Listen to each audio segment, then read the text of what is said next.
दोस्तों अस्सलामु अलैकुम वरहमतुल्लाहि वबरकातुहू। दोस्तों अल्लाह तबारक तआला दी शान कि जंगल दे विच एक हरनी सी सूण वाली, बच्चा होने वाला सी। आखिरी टाइम दे उत्ते बेचारी जाए पनाह लभदी पई है, कोई पनाह दी जगह कि मैं किसी ऐसी जगह ते जाके बच्चे नूं जन्म देवां जिथे कोई दरिंदा जिहड़ा मेरे बच्चे नूं नुकसान ना पहुँचा सके। वो फिरदी फिरदी एक नदी के किनारे चली गई। उत्थे बड़ी बड़ी दिब सी। उस दिब दे विच खड़ के ते उन्हें अल्लाह का शुक्र अदा किया कि जाए पनाह लभ गई। अगर पानी की जरूरत हुई तो मैं पानी के उत्ते खड़ी हाँ, पानी भी मिल जूगा, लिहाजा बच्चे नूं जन्म इत्थे दिन्नी आ। इसे ख्याल चाले खड़ी सी ते जदों उन्हें पिछों एक आहट महसूस हुई, उन्हें पिछे मुड़ के देखा तो दूर एक शेर नशिश लाई खड़ा होए। वो खौफ खा गई। उदों तो डर गया। जदों उन्हें दूसरी तरफ मूँह किया तो दूसरी साइड से शिकारी एक तीर कमान लैके खड़ा, वो हरनी ते वार करने वास्ते। होर डर गई। जदों उन्हें वो नदी के किनारे नज़र मारी तो दूर उस दिब नूं अग लगी हुई होवे जिहदे विच वो खड़ी सी। वो अग भी अगे नूं वधदी पई होवे। उहदे तो खौफ खादा। चौथी तरफ उन्हें तिन्नां साइडां ते देख के उन्हें कोशिश की कि मैं अपना ना नदी पार कर जावां। जदों नदी पार करने वास्ते किनारे ते पहुंची, अगों एक मगरमच्छ निकलिया। वो बेचारी खौफ खा गई, डर गई। डरती हुई ने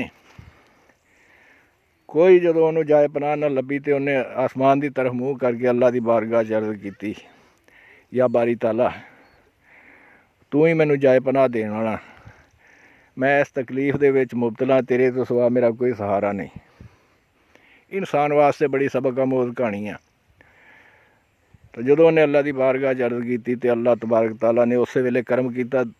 बदल होए हुए सी, बारिश का मौसम बनया होया सी।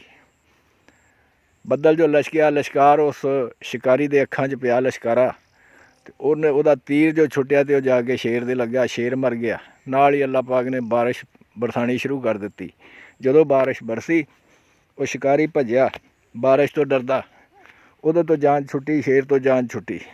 मगरमच्छ पानी च चला गया। अग जिहड़ी लगी सी बुझ गई। उही जगह अल्लाह तबारक तआला ने उस हरनी वास्ते जाए पनाह बना दी। ते अल्लाह तबारक तआला ने उहदे ते उस टाइम उस जगह खड़ी दे उत्ते जदों अपनी रहमत निशावर की तो इस तरह कर्म कर दिता कि उत्थे ही उन्हें अपने बच्चे नूं जन्म दिता और सही सलामत अमन अमान अपने बच्चे नूं लैके चली गई। दोस्तों इंसान वास्ते सबक आमोज़ कहानी है। असी अज रोज़गार वास्ते परेशान हाँ, एक दूसरे वाल देखते हैं, लेकिन उस अल्लाह तबारक तआला नूं भुल गए हैं। अगर अल्लाह तबारक तआला की तरफ सिदके दिल नाल रजू कर लईए तो वो ज़ात है कि जिहड़ा किसी नूं ना भुखिया मरन दिंदा ते ना ही किसी दी शान ते हरफ आउण दिंदा। वो ज़ात है जिहड़ी सब ते कर्म करदी है और किसी नूं दे के चितारदा नहीं। उम्मीद है कि कहानी पसंद आई होवेगी। अगर पसंद आई है तो मेहरबानी करके चैनल नूं सबसक्राइब करो, वीडियो नूं लाइक करो, शेयर करो। शुक्रिया। अस्सलामु अलैकुम वरहमतुल्लाह।